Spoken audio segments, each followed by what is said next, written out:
Welcome to the January Performance Review, Peer Investors. We've got some important updates today in terms of enhancements that we've made to the fund, so stick with us as we step through things. But first, performance. The fund returned a positive 0.25% for the month of January, with approximately $1 million of interest income partially offset by some negative performance attribution from Fiscal Note, previously a pre-IPO convertible note which listed, and we are now realising our position in. In terms of NAV composition at the end of the month, 75% of the NAV was interest-bearing, with over 80% in senior secured credit to ASX-listed companies. Warrants are currently worth $2.5 million, or 1.8% of the NAV, and listed equity is 6.2%. We expect to have realised the vast majority of the two positions, accounting for 90% of our listed equity exposure, by the end of March. Let's turn now to the fund enhancements that I mentioned up front.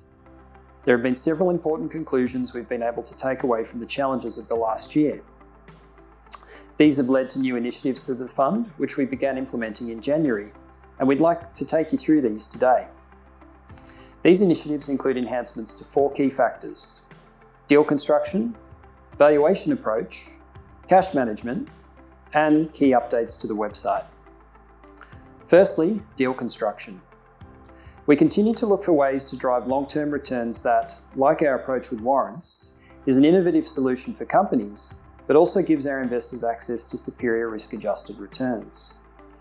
Royalty funding, or revenue-based financing, is currently common in 2 areas, being resources and venture capital.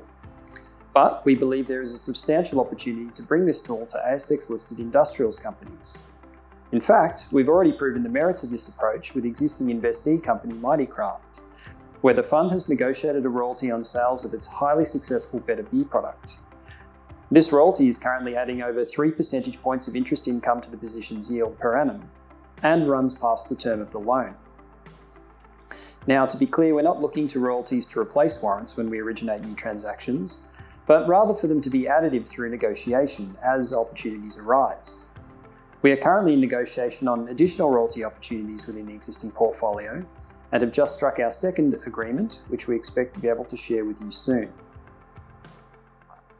Secondly, valuation approach. Traditionally, warrants have been the primary instrument via which the fund has generated returns excess to credit.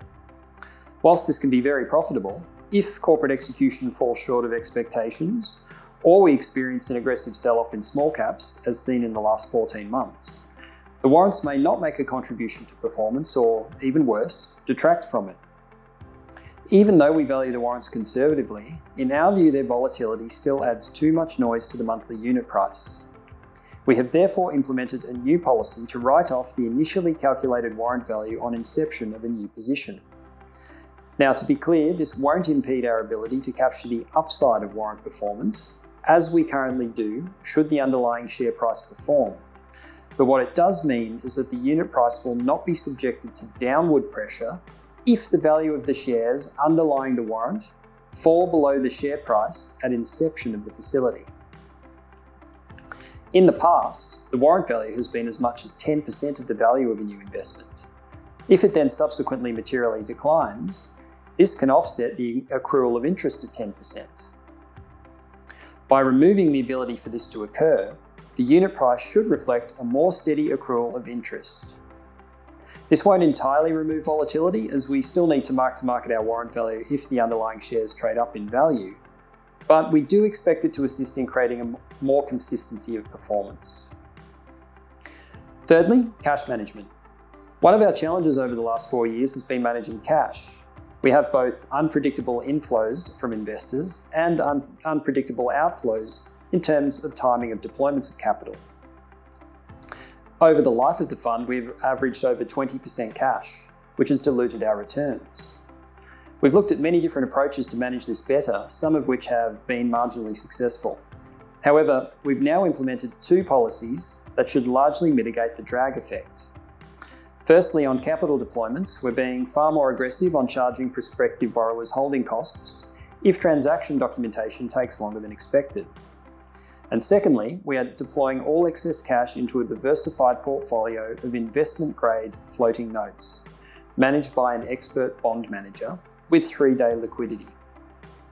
We would expect these 2 initiatives to add 1% to 1.5% to performance in the year ahead. And finally, the website. We've finalised several enhancements which we hope will prove helpful to both investors and advisors, including a new investor login page with registry contact details and frequently asked questions, a new fund updates page including our historical reports, an enhanced level of fund detail including performance, and a new Pure Insights page with articles that are pertinent to investment decisions. What do these changes mean for the fund overall? Well, with 75% of the NAB in credit earning an average 10% interest rate, this will be 7.5 percentage points of performance for the fund in 2023. Negotiated royalties on what we have to hand should add a further circa percent, and improved cash managed initiatives a further 1 to 1.5%.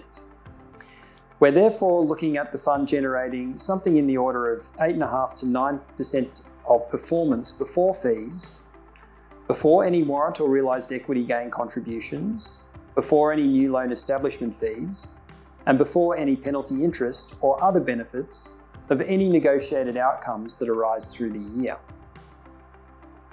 Coupled with a reduced scope for warrant valuations to drag on performance, this is the surest footing the fund has been on since inception, and we're excited to watch the impact of these new initiatives unfolding on the fund for both our investors and our personal investments in the fund in the coming year. Should you wish to discuss any of these updates, please don't hesitate to contact a member of the Pure team, and we look forward to checking in with you again next month.